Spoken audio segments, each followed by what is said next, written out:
I'm really pleased to welcome my co-host, Robin Hennick, who is the president of GROWS. And if you're not familiar with what GROWS is, it is the grassroots organization for the well-being of seniors. And it's definitely the leading senior serving professional organization in Montgomery County, Maryland. Welcome, Robin. I'm psyched to do another partnership discussion with you.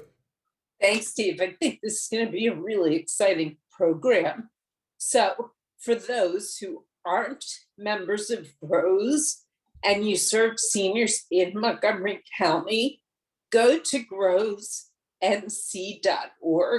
You can see the listing of events, ways to join, ways to get involved. So for those who are members of GROWS, I look forward to seeing you at our next event, which is next Thursday. So thanks, Steve. Oh, this is great, Robin. And this is what we've been doing with GROW's Positive Aging Community. We do 2 or 3 of these partnership discussions where we team up and get a good speaker and share it with both of our audiences. I want to share another really cool project that I'm involved with GROWS. This is the Positive Aging Sourcebook website. And if you click over here where you see you can view and order sourcebooks free of charge, you click on that link and it'll lead you to our digital editions. And then if you click on that, you'll be able to order and view the Positive Aging Sourcebook. But one of the really cool things that we've been doing is having a GROWS membership directory right there in the Positive Aging Sourcebook. So go to GROWS, go to Positive Aging Sourcebook, and you can learn more about both of our organizations and connect with the members of both of our communities. And so with that, I'm excited now to welcome our speaker, Michael Mcgregor, who's the Director of Program Services at BCAT.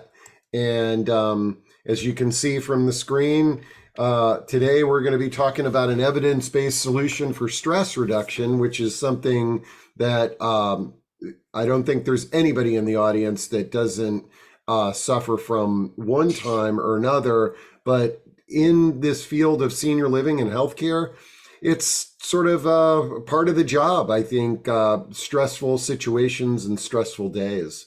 Michael, real excited to have you here today. Before we dive into our discussion, how about sharing with us a little bit about your background and what led to you being part of the BCAT team? So thank you, Steve. Thank you, Robin, for the opportunity to speak today on this great topic. Again, I appreciate both of what your organizations are doing, and I'm excited to be here. So a little bit about myself. I'm a physical therapist by background. I am also a certified health coach. And I work for Mansbox Health Tools as the director of the 15 for Me program, which is an evidence-based solution for turnover and stress reduction. This topic, I'll share my story, what happened in the last 12 hours, was very helpful for me as I was preparing for this presentation. My computer basically died. So all that preparation sort of out the window, transitioned to my son's computer, which isn't the newest computer. So I had trouble with the processing on the Zoom.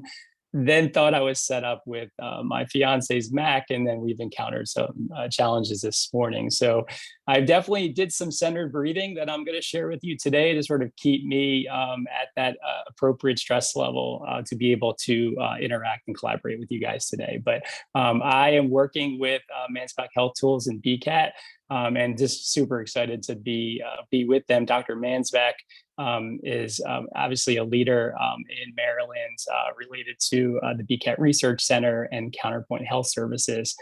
So I'm just learning, and I'm just excited to be part of this team.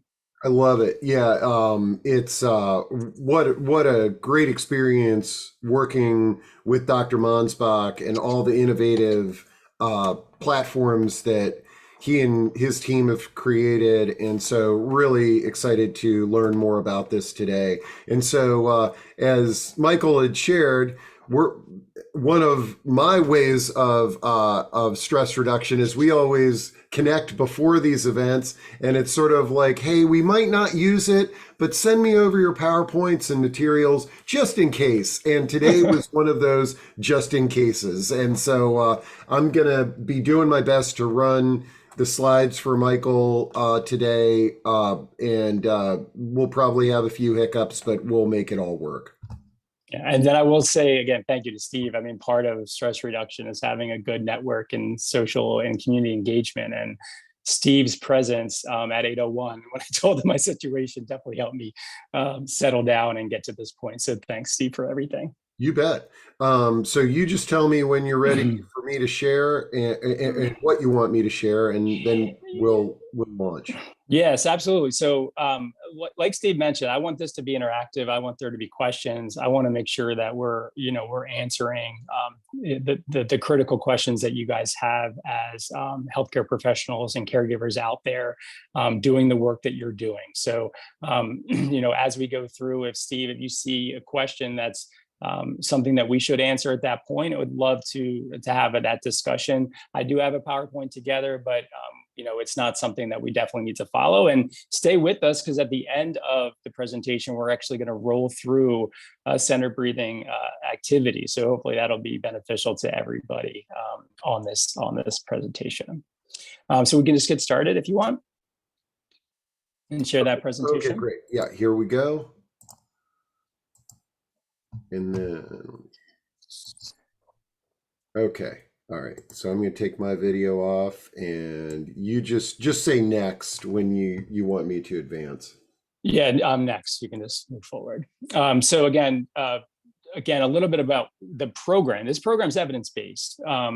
And, just again, a shout out to Dr. Mansbach and his team and all the great work that they did through the BCAT Research Center. So we'll be sharing some of the findings of our program and some of the pilot sites towards the end.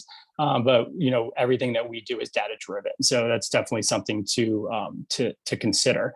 And then he's part of Counterpoint, which you guys are familiar with.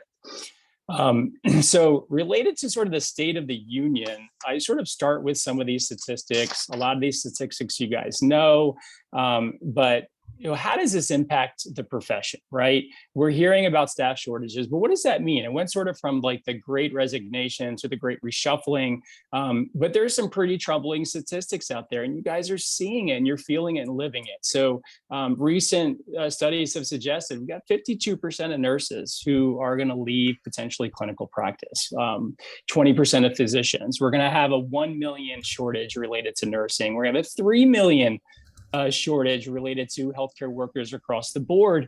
This doesn't help anything that we're experiencing right now. The people that are here are even more stressed trying to cover what the staff shortage has presented to them. So, it's really important for us to know what's going on out there. What are some of these statistics? What do they mean for us as individuals, but also how it impacts us as healthcare professionals? Next. So I like to sort of start with what the symptoms of stress are. And again, take a minute and look at some of these symptoms and sort of self-reflect on maybe what you're experiencing right now. Some of the ones at the top, we can sort of attribute pretty quickly to stress, right? Maybe being a little tired, maybe being a little bit irritable, a little impatient. But there's a lot of people out there that maybe have some additional symptoms that are stress related, especially chronic stress related. So, developing headaches, that's new, maybe developing headaches at different times, having some GI issues. So it's important not to sort of gloss over some of this as, these are sort of normal things that are happening to us. The short term, yes, maybe we can deal with it, but the long-term consequences of chronic stress is definitely something to be concerned about. So some of the consequences that we're seeing with burnout, a failure of relationships, whether that's at work, maybe that's related to at home. I know me as a dad, as a parent, my patience with my kids during some of this pandemic was not where it needed to be. And, I need to always look back and self-reflect about, how did I bring myself to that conversation with my kids? And I can relate it a lot to the stress that I was under and the stress that we all were under. So the big point of this is to know that there are consequences for some of these, and not just to sort of, say that they're, no big deal. So let's start our first interactive thing. And this sort of leads us to, it's really important to understand and even quantify a number related to our stress level. So as part of Dr. Mansbeck's team, they developed something called the M5, which is basically a rapid tool for measuring stress. When I say rapid, it's 1 minute, 5 questions. We can use this for ourselves. We can use this for our patients. We can use this for our family members. We can use this for really anyone. And it's, guess what? The best part about this, it's free. So Steve is actually going to stop sharing the presentation and bring you to our website. And we're going to walk through it so you guys can see it. He can also send the link quickly through the chat. So as we're going through this, if you guys want to sort of take it on for yourself, we don't collect any of this information, so don't be worried that I'm going to know what Steve's stress level is long term. And he's nice enough to go through this, Okay, but we don't collect any of that let's see, information. M5. Okay, so I'm going to the M5 here. Yeah. Share that one with everybody. Okay. And then you're going to click on take your 1 minute stress test. Stress test here. Okay. And then there's going to be, you're going to start, there's going to be 5 questions. 0, there is no somewhat or yes. So you're just going to walk through them and you'll sort of click that. And again, Steve's being kind to share that with us. Worry about things more than usual. Okay, somewhat. For at least 2 consecutive days, have you felt depressed? Now, would this be like in recent time or, I really haven't. I think I've, okay. Are you feeling nervous, anxious, or wound up much of the time now? You could have probably caught me, 15, 20 years ago, and it would have been different. Are you experiencing fatigue, headache, stomach? No. Okay. All right. Would you like to email? Yeah, so this is a good part. So when you guys get to this part, you have the opportunity. You have a choice here. Okay. You have an opportunity to put your email address in. We would send this to you. We'll send you a report personally to your email. But there's also an opportunity there where you say, I don't want it sent to my email. I just want to see my score. So it's out of 10. So Steve's in a pretty good place, which is great. Great for Steve. He's got low to no stress related to it. This report gives you that hardcore number. It's out of 10. Anything over a 3 may indicate a need for you to do something from a stress reduction perspective, or maybe seek, sort of a mood assessment. The big key is if you're a 6 or higher. So a 6 or higher is considered severe. And again, any of us, I guarantee you, I would have been a 6 at 8:04 today. And that's okay. And Dr. Mansbeck's team was like, you know what, anyone can hit a 6 or higher on any given moment, any given day. That the challenge is, and this is where it goes back to what we're experiencing, right? And what you guys are experiencing is being a 6 or higher for, let's say, 60 consecutive days. Now that's chronic stress. And that chronic stress is going to relate to burnout, fatigue, and a lot of other additional symptoms, maybe leading to an anxiety level or depression level that maybe you need to seek some additional support in. So it's a great, again, temperature check.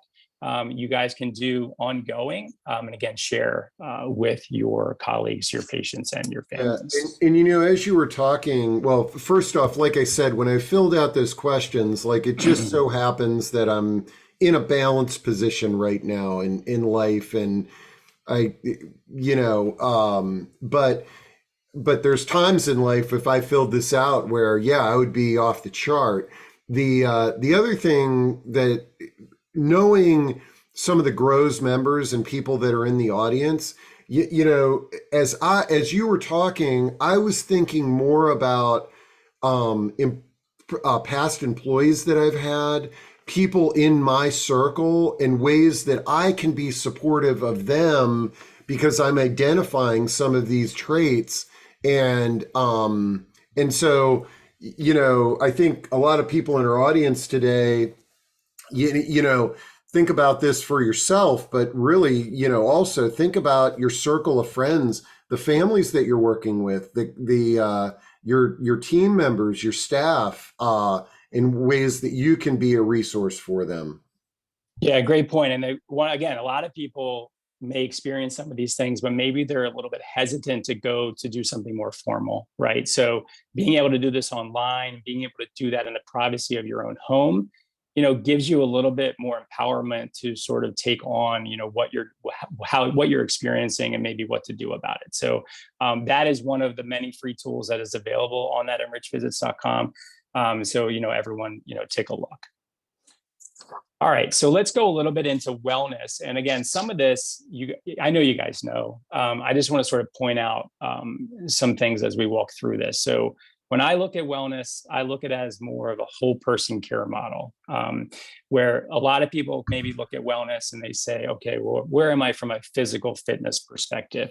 But you really want to take into consideration all the different dimensions of wellness, right? Because you might be physically fit, but maybe you're experiencing difficulties with a financial situation. So your financial wellness is not in a good place. And that's a very common thing today, right? We're going through a lot: inflation, the cost of food, some of the inventory stuff that we're dealing with. So that's a huge stressor for a lot of people. So as healthcare professionals, we should be asking our patients these questions because it's impacting people, the price of gas, those kind of things. So, you know, again, looking at all the different dimensions of wellness when you're considering someone's fullest potential. Next, please. Oh, okay. Oh, and somebody, thank you. Somebody just mentioned chat is disabled. I was wondering why you folks aren't chatting, and I have fixed that problem. So sorry about that. Thanks, Kathleen, for bringing that to my attention. Okay, great. Thanks. So in terms of integrating wellness into your life, so again, a lot of us have maybe incorporating it now. A lot of us maybe have started in the past, but stopped it for whatever reason.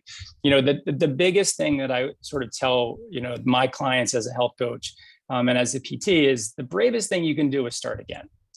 You know, so trying to figure out a starting point. And this is even, you know, how you would use this with your patients or with your loved one is trying to figure out, okay, where do we begin? And then having a plan that's actually realistic. A lot of us after, you know, New Year's, we make a resolution. We have this comprehensive plan that we're going to do for ourselves. It looks amazing, right? And then we never achieve that because it was too much, you know. So just taking one thing at a time and having a sort of a clear starting point and saying, okay, what can I integrate today already in my busy life? You know, you're working 10, 12 hours a day, you're going home and you're supporting your family. There's really not a lot of time, right? So you need to figure out what you can do today. And then again, try to plan and execute that. Next, please. Again, the 15 for Me program is, we're looking at it for organizations, we're looking at it for caregivers, but right now we're focusing a lot on organizations, and a lot of companies are doing that, and that's fantastic. We need our workplaces to be more supportive of our wellness and our mental health. So all those things are great. You know, some things to definitely consider is when an organization supports what we're doing from a wellness perspective, we're going to be able to be more productive at work. We're going to have better morale. We're going to have better relationships with our supervisor. So, you know, a lot of people can do it as from an individual perspective, but when we look at the success of wellness, the key is engagement.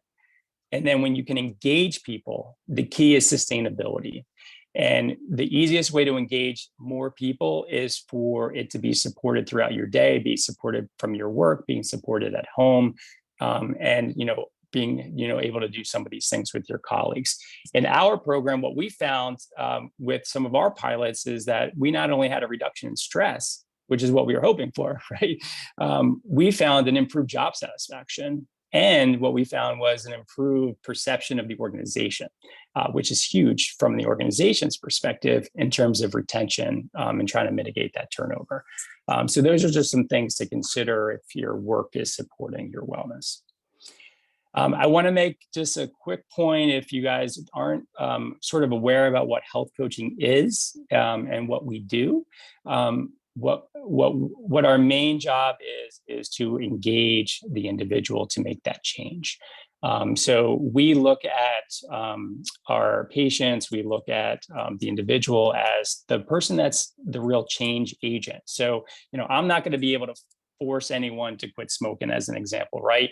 I need to be able to work and collaborate with the patient where they see smoking as something that they need to do. And then my job is to support them and facilitate that. So that's really a big difference between what health coaching does and maybe some other providers. And then the other big thing with health coaching is sort of understanding where they are in terms of like those stages of change that we remember going to school with. So, again, if I bring up the smoking example or the nutrition example, like if someone's not seeing that as an issue in their life, they're not going to make that change, and that's okay. We're going to hope to get them to that contemplation stage where they're going to see that as an opportunity for them. So health coaching is a really great resource. 15 For Me offers that as part of what we do, but there's a lot of great health coaches out there. So if that's something that you guys need, I would definitely have you look into that. In terms of the 15 For Me program, everything is based on what we saw, the data support, which is the 3 C's for us. So cardio, cognitive, and centered breathing. So from a cardio perspective, there's tons of literature, right, that support cardio exercise has been shown to decrease tension, elevate mood, improve sleep. And we're actually going to talk about that. What we identified with sleep is that, and actually I'll throw that on the screen. Steve, if you don't mind throwing that polling question up related to the sleep. Okay. I mean, sorry, the cardio, the number of minutes that people think. Okay, here we go. Yeah, so take a minute and sort of answer this question about how much physical exercise or cardio do you need to reduce stress? So it's how much physical exercise daily do you need to reduce stress? Oh, I guess the the question got cut off. So yeah, not a problem. Okay. All right.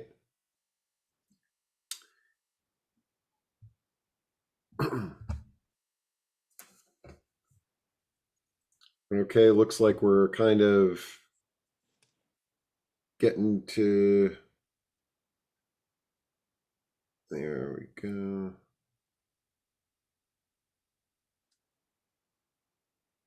All right, we're right around 50%. So I'm going to end the poll and I'll share the results.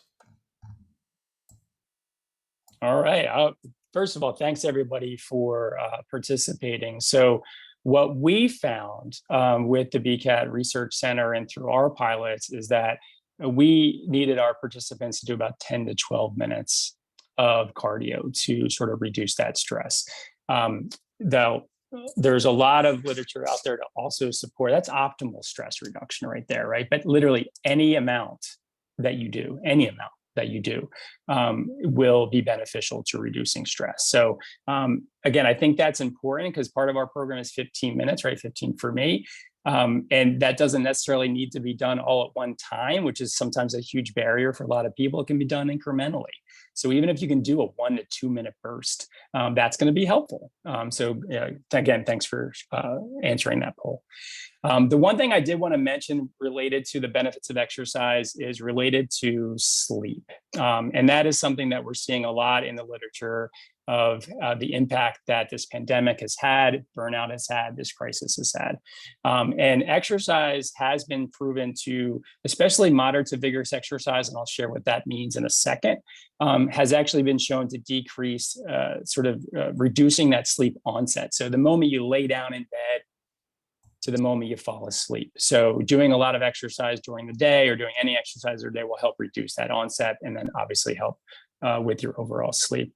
And there's actually was a recent study, which I thought was interesting, that showed insufficient or distorted sleep, they think is now maybe one of the underlying causes of burnout and our current healthcare crisis. So I don't think sleep gets enough attention. There's a lot we can do to better enhance our sleep. But again, sort of self-reflect that for yourself to see if that's an opportunity for you.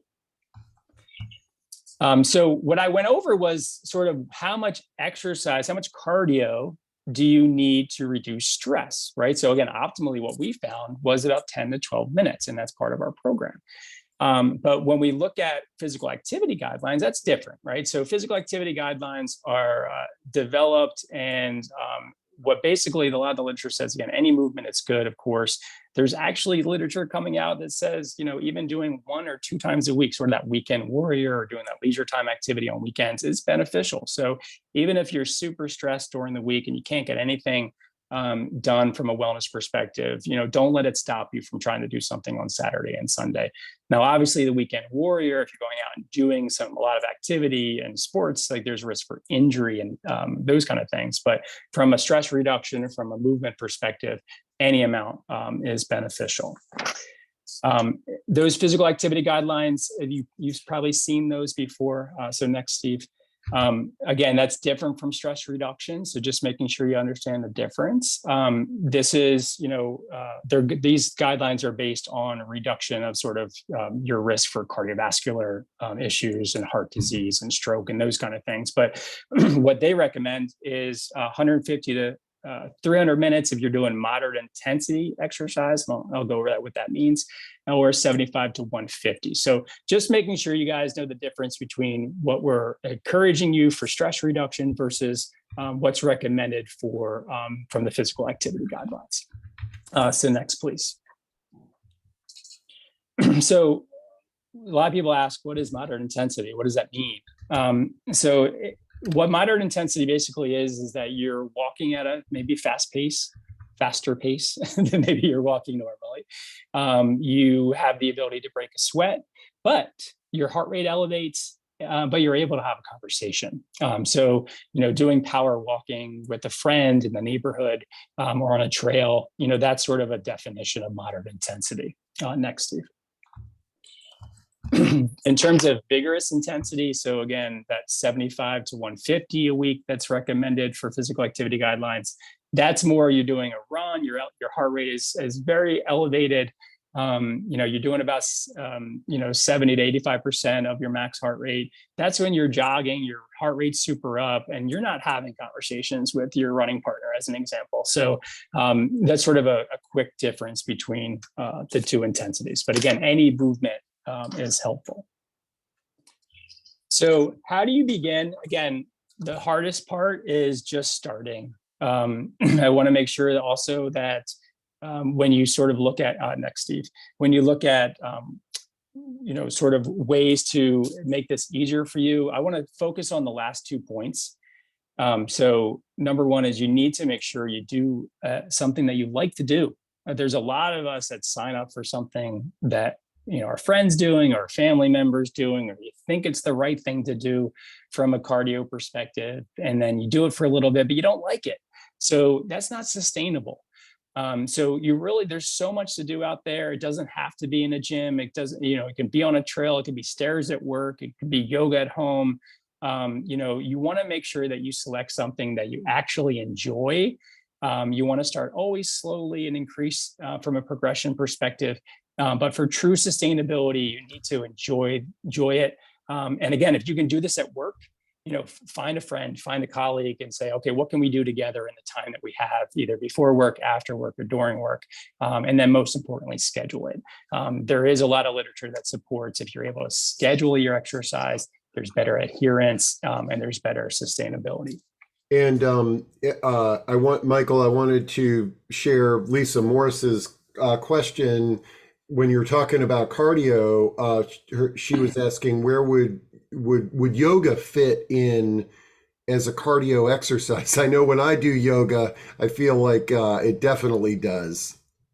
Absolutely. Now, obviously, there's a lot of different kinds of yoga that's out there, right? So generally, you'll get more of a sort of a cardio workout from a heart rate perspective. You're doing, more of a flow kind of class or a vinyasa kind of class. But I will raise my hand as the first person that doesn't really enjoy that as much as restorative yoga. So where you use pillows and you use different props, and that's super helpful as well. So maybe not as much of a cardio exercise when you're doing restorative, but you're moving around and you're doing sort of that targeted stretching, which is super beneficial. So again, any movement is good. Do what you love to do. Yeah, exactly. Okay. So again, I get this question all the time. Well, I just don't have time, right? And that's true for a lot of you. You don't have time. So what I tell my clients is, okay, well, let's talk about what you're already doing and how can we maybe incorporate some activity into that. So generally when someone says they don't have time, is either A, it's true, where they have work responsibilities and family responsibilities that they just cannot sacrifice. And that's obviously something that's important to them. But we also have a lot of people that they just rather do other things, and that's okay as well, right? They need the half an hour at night downtime with their television.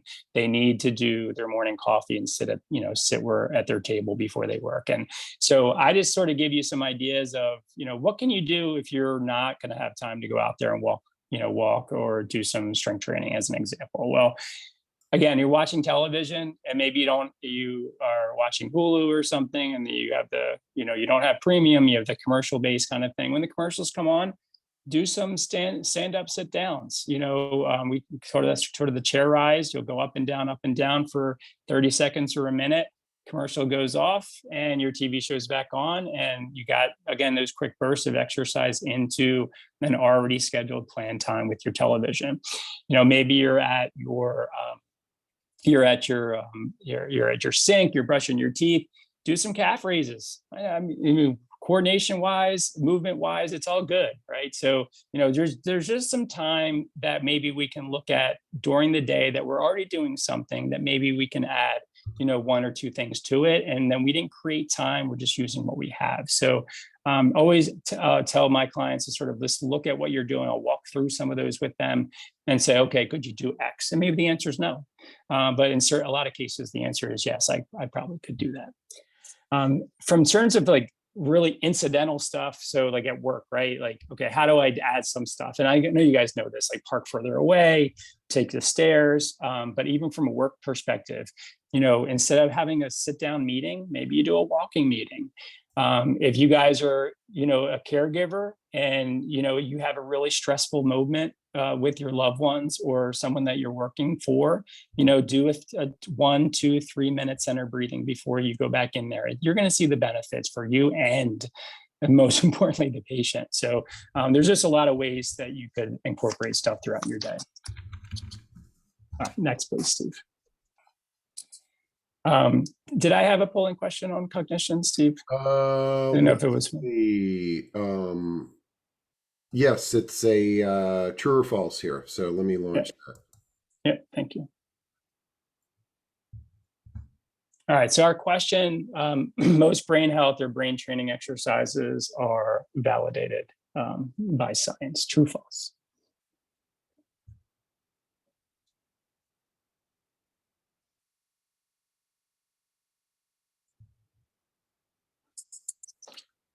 Okay. All right. I usually like to get us to around 50% participation. I think we did it. And I'll share those results. That's pretty, I'm really eager to hear the answer to this question because it's pretty evenly matched here. Yeah, so the truth of the matter is that the answer is no. Most brain training and brain health exercises are quote unquote based on science, but they're not necessarily validated by science. So actually validated through, what sort of BCAT does, which we work with actual individuals. We do our working memory exercise with them, and then we actually measure the effectiveness of that as it relates to function. So the good news, though, is a lot of the brain health exercises that are out there are really fun and really engaging. So we're definitely, you want to do anything that you enjoy, but just understand that there's a difference between, is this actually going to transition to function, or am I just going to get better at Wordle, as an example? So, I know Wordle is sort of the craze and it's super fun to do, but there's not a lot of evidence that translates into anything except for being better at Wordle.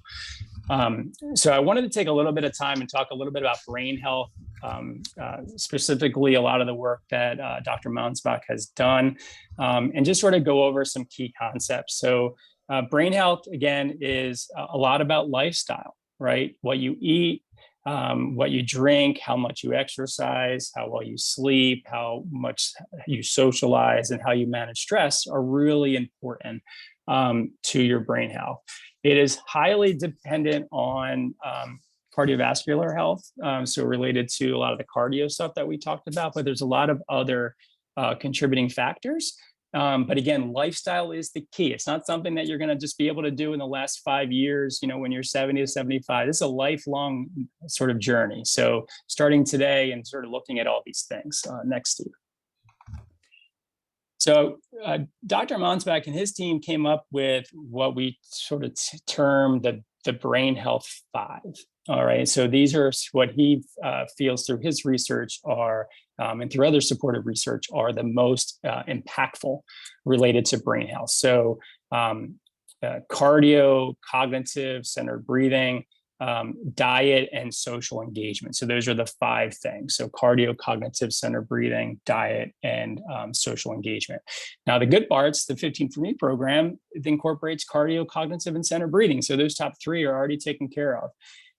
How it relates to us. So a lot of caregivers say, well, what is the brain health exercise going to do for me? Right. So a lot of our caregivers are often asked to attend medical appointments, right, with their loved ones or with someone that they work for. And during these appointments, it's very stressful, right? And you're going to be asked and required to remember all sorts of information, some that you're trying to write down, but a lot you're just trying to absorb from the time that you have maybe with the physician or the PA or the nurse. So like one of the exercises that we have as part of BCAT is called Memory Match. And Memory Match can actually help with improving your ability to sort of manage these things in those appointments. So that's what I mean by doing a working memory exercise or doing a brain health exercise and have it translate into something functional. So that's a good example. Next, Steve. In terms of disruptors, so there's a lot of disruptors up here. Again, normal aging is part of everything, poor lifestyle behaviors or choices, alcohol abuse, substance abuse, those kind of things. There's a lot of habits that contribute to poor brain health.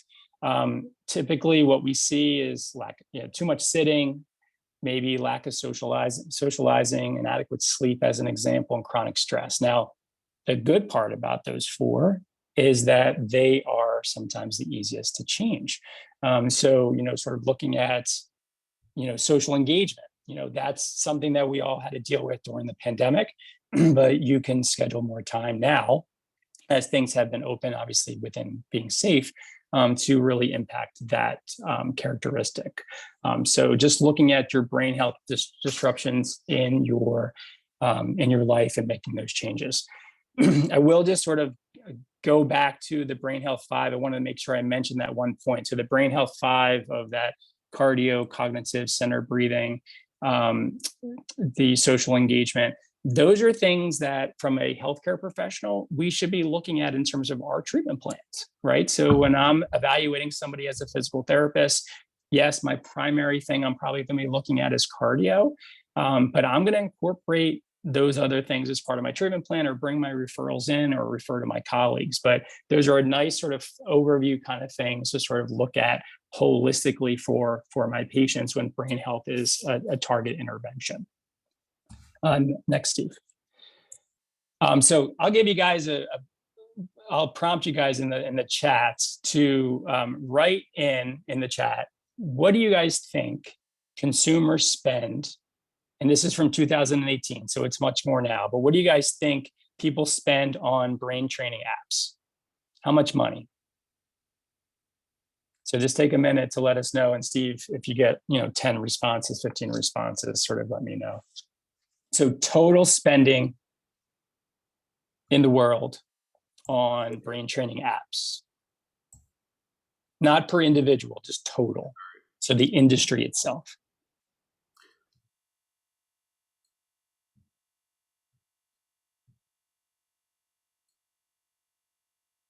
All right, we got a bunch of responses here.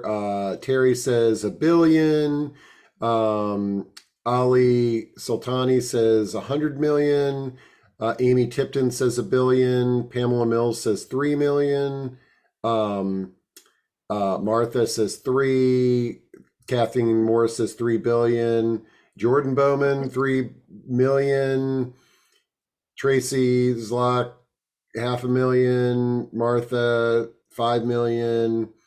Wendy Kuhn, can't wrap my brain around it. Yeah, good one there, Wendy. And Rosemary says 5 billion. So what's the number that we're looking at here? Yeah, so in 2018, again, it's not even so some of those numbers are probably more accurate now, but in 2018, we have spent $2 billion, 2 billion with a B, on brain training apps. Okay, so again, going back to that question, again, there's clear evidence that very specific brain training exercises do improve performance on those trained tasks, right? So it's sort of, again, a PT principle, specificity of training. You want someone to be better at standing, you practice standing. So, similar with, there's a lot of evidence to support that. There's less evidence that training actually will improve cognition on other tasks. So again, you look at brain training as it's fun, and sort of what you're hoping to achieve, right? So if you're hoping that it's going to sort of transition to all these additional improvements, there's just not a lot of evidence out there. So I always just tell my clients is to sort of just do your research a little bit, know what you're buying, and knowing what they say it does, right? There have been some brain training organizations that have had to pay some money for sort of false advertising. So, just double checking to make sure whatever you guys do, you're seeking, you're seeking that information on. So what does BCAT recommend? So again, I always defer to Dr. Mansbach and his team related to what we recommend, next, Steve, related to brain training. So brain training, that needs to be frequent. So optimal is 5 days a week, but 3 times is pretty good. Exercises need to be progressively challenging. Again, he's a researcher, right? So he's going to always recommend that those exercises are validated by science. But I've had conversations with Dr. Mansbach about other brain training apps, and he always says, like, if someone's having fun doing it, fantastic, right? So just making sure that we know what we're getting from it. And then hopefully those exercises can be integrated into someone's daily function. And I think that's, what we're trying to achieve with a lot of it. All right, so let's transition into centered breathing. This is generally everyone's favorite. So we'll take some time to do some centered breathing together today. So you can sort of look around your space a little bit, maybe minimize your notifications if you have your cell phone next to you. We'll have a couple things to talk about first, but we're gonna create some time for this because we want to get some stress reduction out of us today. And then, Michael, I want to jump back to the brain training apps. Ali Sultani asks, what app do you recommend, or do you recommend any specific apps?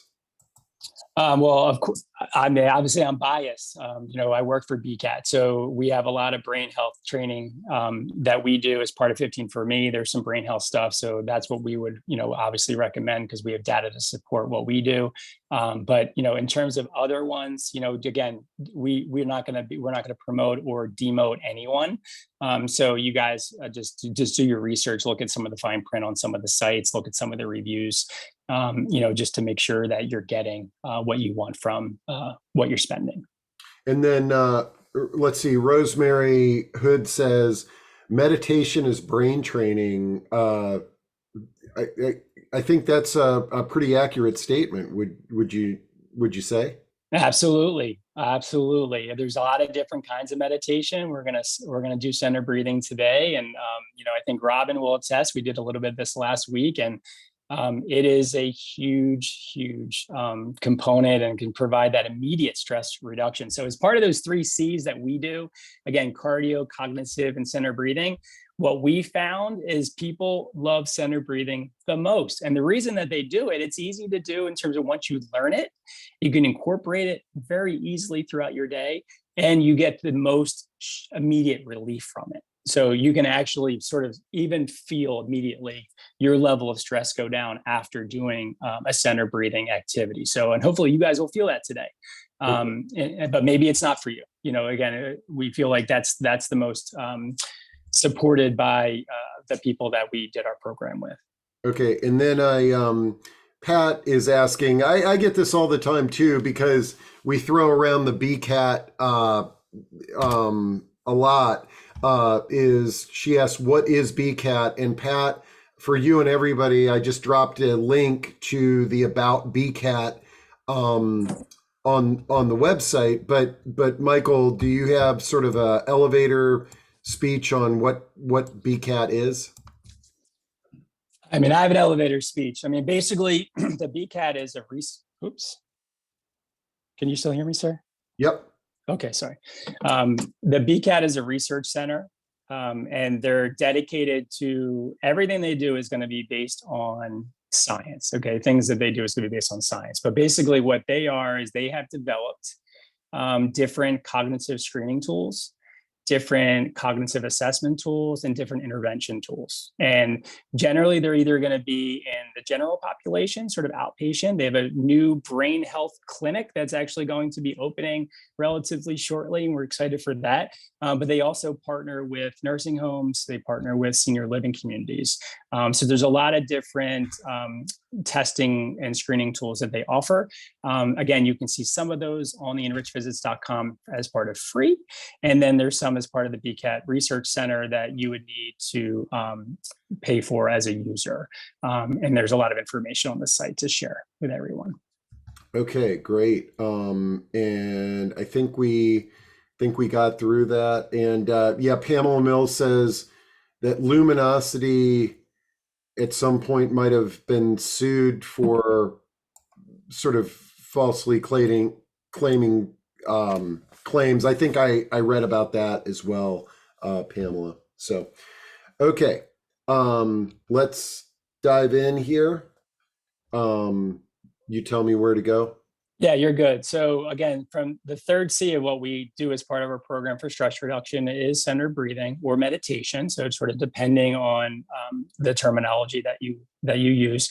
Meditation has been shown, center breathing has been shown to lower blood pressure, boost your mood, and promote relaxation, even in very short bursts. Okay, and that's why we're going to go over a short one today. What you're going to focus on is sort of that diaphragmatic or belly breathing, and I'll sort of walk you through how to do that, and sort of focusing on a specific object or thought or activity for, again, a couple of minutes. Now, there's some meditations that are 10, 15, 20, 25 minutes. What we found is sort of our sweet spot for stress reduction is between 3 and 5 minutes. Okay, so again, we're trying to adhere to what does the data show us, what are participants saying, what's realistic as part of their normal workday or part of their normal personal day. But that 3 to 5 minutes is sort of what we recommend. And we always recommend center breathing to be done at the end of either doing your cognitive exercises or your brain health exercises or your cardio exercises. But basically what center breathing is a relaxation technique related to your breathing. So as you breathe in, if you can sort of notice how you're breathing now, a lot of what is rising, if you put one hand on your chest and one hand on your belly, and just be conscious of the way that you're breathing right now. A lot of us are doing something called shallow breathing. In shallow breathing, you're going to start to see just your chest will rise. So your top hand is the one that's moving, and you might not get a lot of movement with the hand that's on your belly. Okay, so what center breathing tries to accomplish is to sort of reverse that, where you're not having a lot of chest breath or shallow breathing. You're trying to have belly breathing or that diaphragmatic breathing. So let's go to the next slide, Steve, and let's talk about the dangers of shallow breathing, because a lot of us do that. So shallow breathing brings a lot of tension. It's been shown actually, if you do it consistently enough, you're more susceptible to illness. Now, let's think about what we do during the day and when we get the most anxious or the most stressed. Okay, let's, outside of work, maybe scrolling through social media, that can be super stressful. Definitely was stressful during the pandemic. But if you ever notice yourself when you're scrolling through social media, you're reading the news, and you start to get shorter, shallower breaths, again, being conscious is always the first step. How am I breathing? And is it becoming more habitual for me? Or is it just something that I can sort of get out of and go back to my belly breath? A lot of people get shallow breathing when they're writing a tough email, or maybe when you open your email up for the first time of the day and you see all those messages. That could enhance shallow breathing. The problem with shallow breathing is it brings on additional stress, and then additional stress brings on more shallow breathing, and then it just keeps going. Okay, so it becomes more of a habit. We're not meant to shallow breathe. So that's why we're going to go over sort of center breathing today. So next, sir. The other important thing, related to some of the health benefits is, think about how you digest food, and sort of how you do your lunch during the day. Are you eating lunch at your desk? Are you eating lunch on the go? Are you eating lunch in the car? Again, very important, because the meditation can actually be very beneficial to your gut health, as it sort of activates that parasympathetic response, or that rest and digest response. So just, be aware again of, what shallow breathing does to you. And then also, if you're able to incorporate some center breathing, how that makes an impact on you. All right, so let's get started. Let's try this. Okay. So what I want you guys to do is, and I apologize, Steve has this through Google Slides, so I'll have to talk you through the fourth one. Okay. But what you're going to do is you're going to place one hand on your chest, and then you're going to place one hand on your belly. Okay. And you want to sit up in your chair. Now, ideally, you're sitting the edge of your chair, and you have good upright support and posture. Thanks, Steve. Okay. But if you need that back support, please take the back support, because we need you to relax during this. Okay. And what you're going to do again is breathe normally. And you'll probably again see that your top hand, the one that's on your chest, is moving more than your bottom hand. So take a minute and just sort of feel how you do that.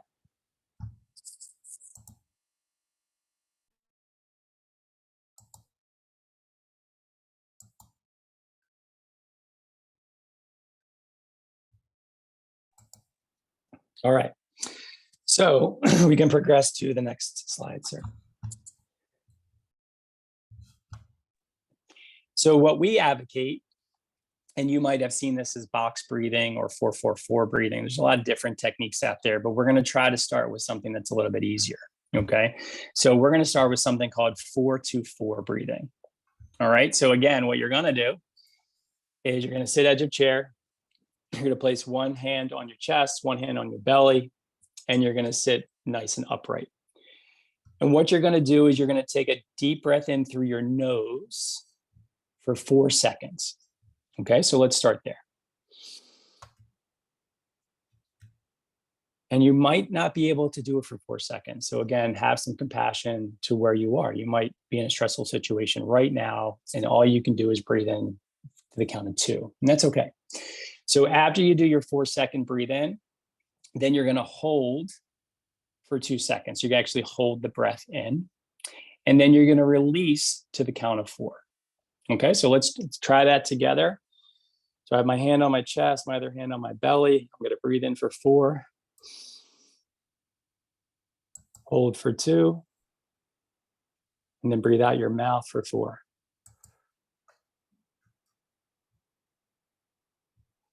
Again, try it again. Breathe in for 4. Hold for 2.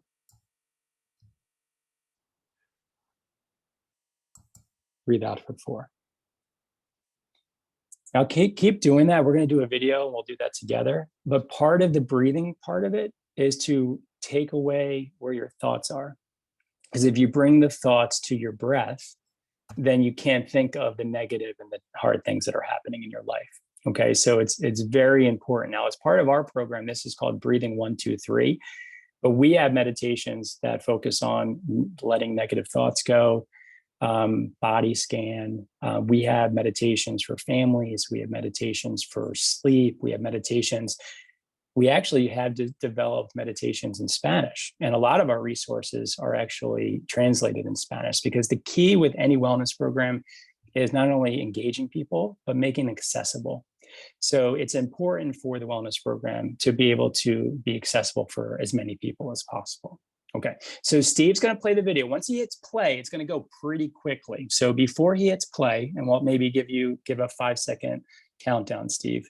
I want everyone to sort of, again, be in that position where you're sitting upright, and she's going to guide you through it. So this is considered a guided meditation. It's only 3 minutes long. She's going to do the guided meditation in the beginning, and then she's going to prompt you to do some breathing on your own, and then the video will end. Okay, so I'm actually going to take my video off because I can be distracting. You're not going to want to look at me. So Steve, if you just want to do a 5-second countdown, it's going to play it, and then you might need to adjust the volume based on where you are. Okay. All right, so here we go. I'm going to full screen, and 3, 2, 1. Hello, my name is Sarah. Your exercise today is breathing 1, 2, 3. Okay, let's get started. If you're not already doing so, sit down in a comfortable upright position, either in a chair or cross-legged on the floor. If you're sitting in a chair, place your feet flat on the floor. If you're sitting on the floor, you might be more comfortable with your back against a wall. Either way, try to keep your back straight. Now, place a hand on your stomach. It doesn't matter which hand. Close your eyes. Take a few slow, deep breaths through your nose. Notice your belly rising when you breathe in and falling when you breathe out. Do this for a few cycles, focusing on the movement of your hand on your belly. With every breath in, your belly moves out. And with every breath out, your belly moves in. In centered breathing, there are 3 simple steps. I will describe them to you first, and then we can practice them together. In the first step, you will breathe in through your nose, silently counting to 4. If you can't breathe in for a count of 4, try a count of 3 or 2. In the second step, you will hold the air in your lungs for a count of 2. Finally, you will breathe out through your mouth for a count of 4. This is called 4-2-4 centered breathing. Okay, let's do centered breathing together. Close your eyes. Slowly inhale through your nose for a count of 4 and hold for a count of 2. Now slowly breathe out through your mouth, counting to 4. Go ahead and repeat this cycle 5 times. When you're finished, I'll share a few closing thoughts with you.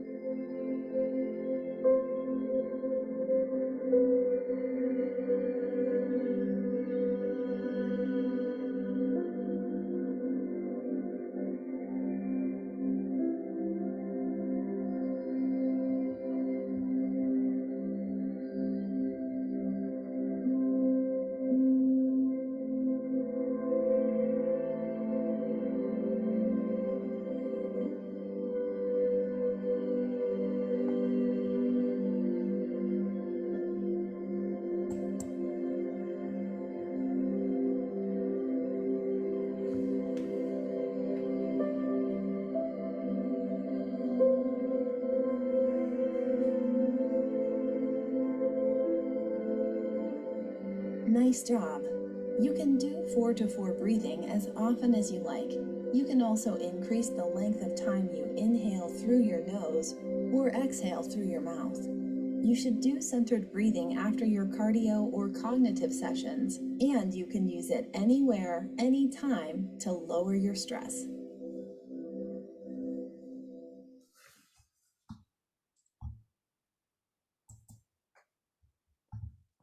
All right. So that helps me. I don't know if that helps you guys out there, but anytime I could take a minute or two and focus on my breath and bring, sort of those thoughts that go through your head that, happen every day, right? A lot of us have anxiety, or we have some negative thoughts, or just ongoing tasks that seem to never be completed. This is a great opportunity for everyone. So again, it's sometimes a little bit hard to get started. But once you get started, it can be very beneficial, again, to start your day, to end your day. I know a lot of people that have very stressful jobs like you guys do, and they don't want to bring it, quote unquote, home. And we'll do a center breathing exercise before they walk in the door, so they could be more present with things that are at their house.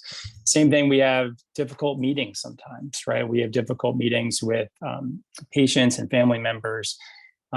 Great opportunity for the team that's about to walk into a difficult meeting and to do a center breathing exercises as individuals or even together. Great way to sort of begin that meeting.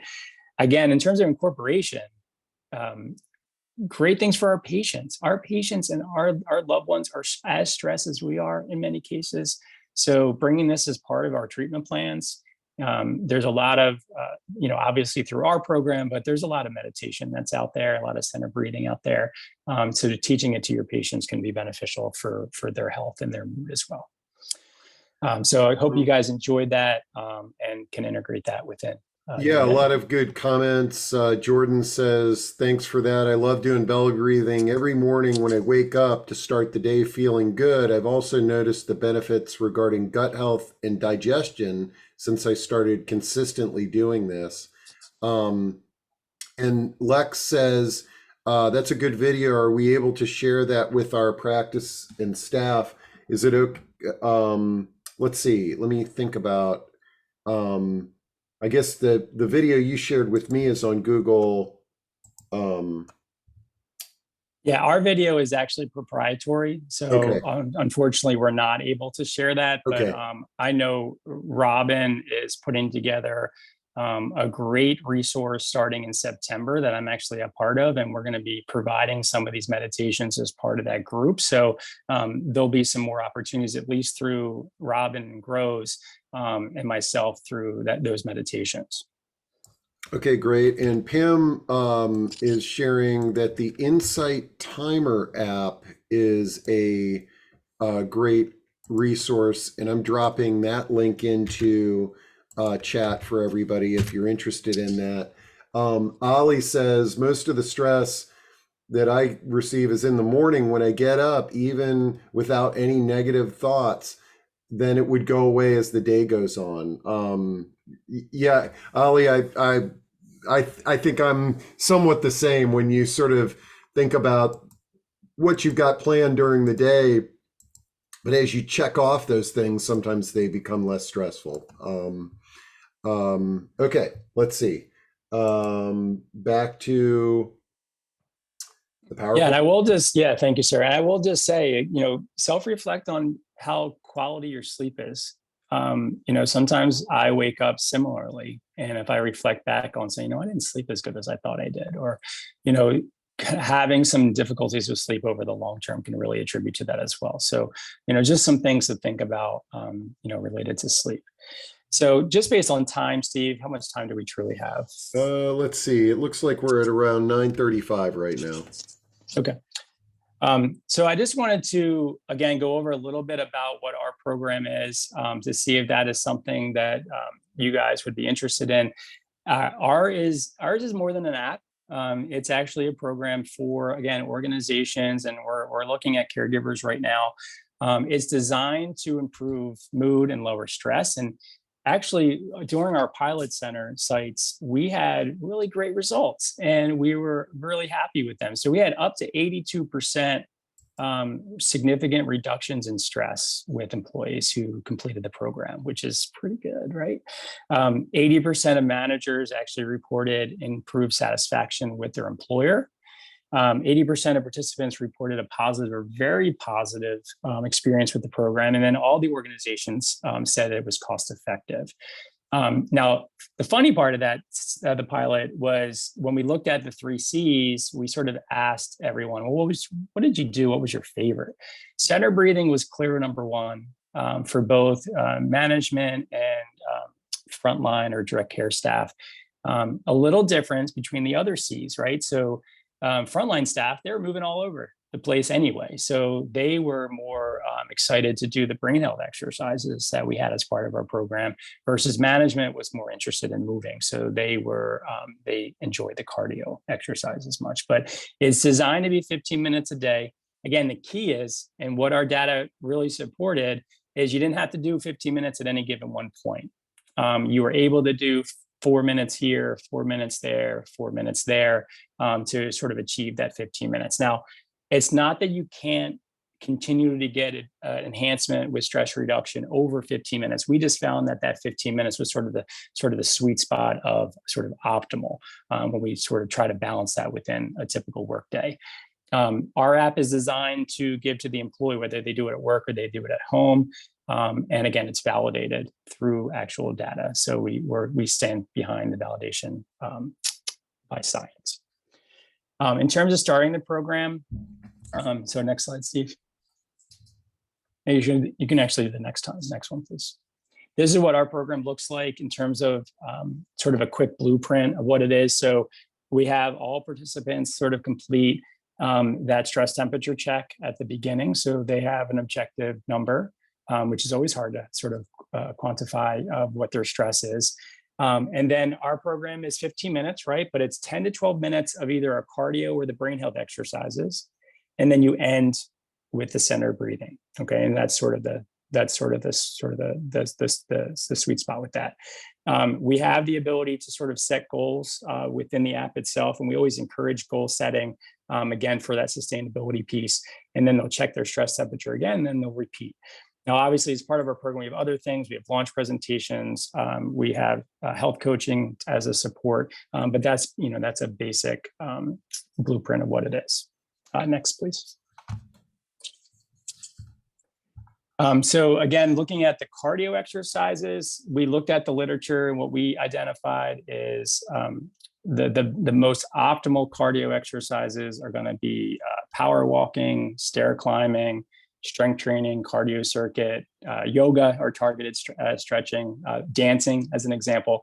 And what we were able to do, and this is where, again, that starting point is important, is a lot of people don't know where to begin, or they don't know how to start safely. So we designed some exercise programs specifically for beginners, for advanced people, or even people that, you need to do those in seated rather than standing. So we have some exercise programs that are designed for you there. Again, as I mentioned, accessibility is key. So we have a DEI toolkit that we provide organizations, because we need to make this inclusive. We need to make this accessible. So we have some of those resources. We have employee engagement surveys, so we can tailor the program to what that organization needs. We have organizational assessments, so we can identify what they're doing and how we can complement that. And again, that's the key. A lot of times your company has something, right? I can't tell you how many people I talk to and they don't know, but they do, right? So they have to sort of look at what their wellness program is. And they say, oh yeah, I remember that in the email, but they're not engaged into it. Typical wellness programs from an EAP perspective is less than 10% engagement. So that's a pretty low number. And we've seen significant engagement beyond that number. So, if you're definitely interested, next slide, Steve, you can go to our, the next one after that. You can go to our website. Sorry, it's cut off, enrichvisits.com. And then instead of hitting the Mood 5, we have a tab for 15 for Me. So you can go to that website to learn out more. But again, the purpose of today was to ensure that we provided some stress reducing techniques. Hopefully you guys have learned that. We want to make sure that what we recommend is realistic, it's doable. It's something you can incorporate today. Again, that belly breath, that 4-2-4 breathing, you can do that right now, right? You can do that at the end of the presentation, do that before bed. So again, it's 4 breaths in, hold for 2, and then 4 breaths out through the mouth. So it's a simple technique that you guys can incorporate. And then box breathing is actually the 4-4-4 method. So, trying to hold it for more than 2 seconds to those 4 seconds. So does anyone have any questions, or is there anything else I can clarify for everyone today based on the presentation? Right. Let's see. I think Robin says I think you just addressed this. I have problems getting to sleep at night. What can I do before sleep to help? I think the breathing is a great exercise. Any other? Yeah, probably stuff people don't want to do. So turn your phone off or turn it into airplane mode and keep it away from your bed. I mean, having the phone next to you is it's like the notifications on your phone. We're going to keep looking at it. But making sure it's in airplane mode, making sure it's off, and keeping it away, getting rid of all blue light. So I feel this a lot more in hotel rooms, right? You lay in bed, you look up and like, where is that light coming from?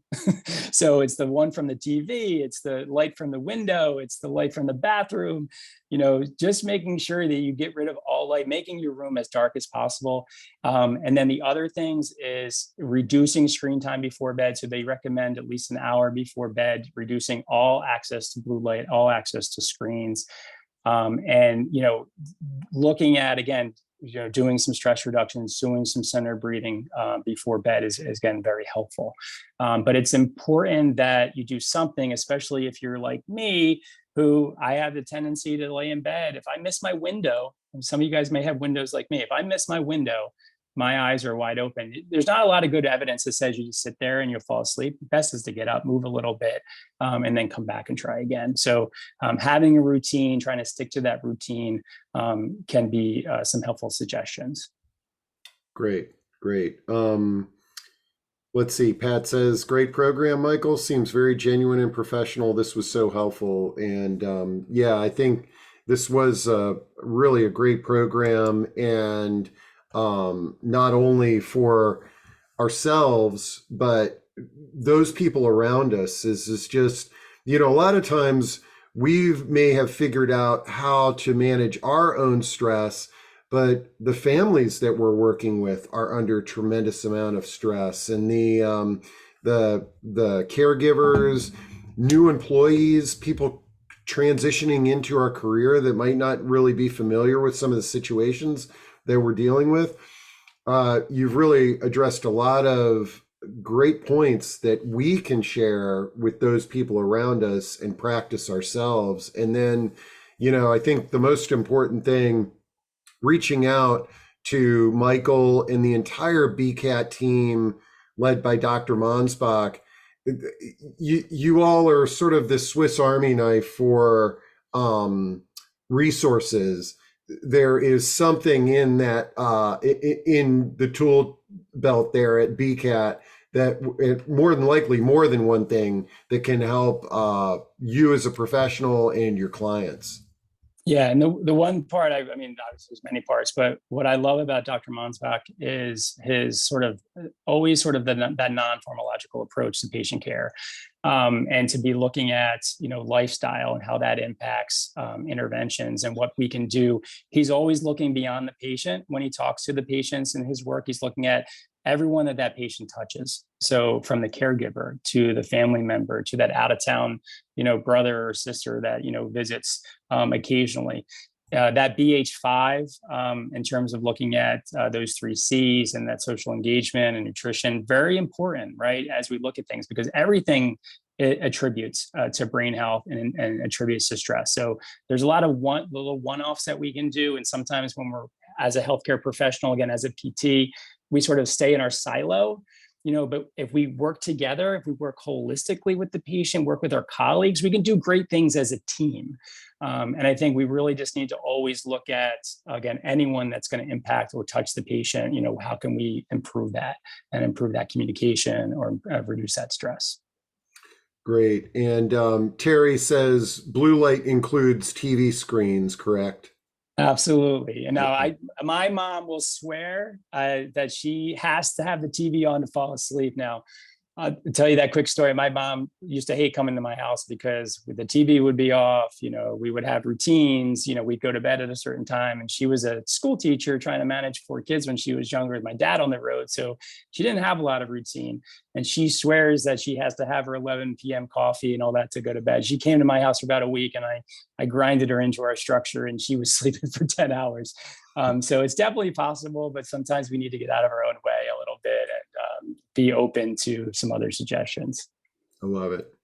All right. Well, let's see. I think we addressed all that. And Robin, I don't know if you want to come on and say some any closing words on behalf of Grows, but I thought that this was another successful discussion, and looking forward to the next Grows meeting. Absolutely. So nothing more about Grows, but I've actually been working with Michael, and he has taught me the centered breathing. And half the time I find myself holding my breath. and his techniques have been so helpful. So please go to the website, take a look at what they have. For me, it's been fabulous. So thank you for the program. This was great. All right. We'll see you all at the next one. All right.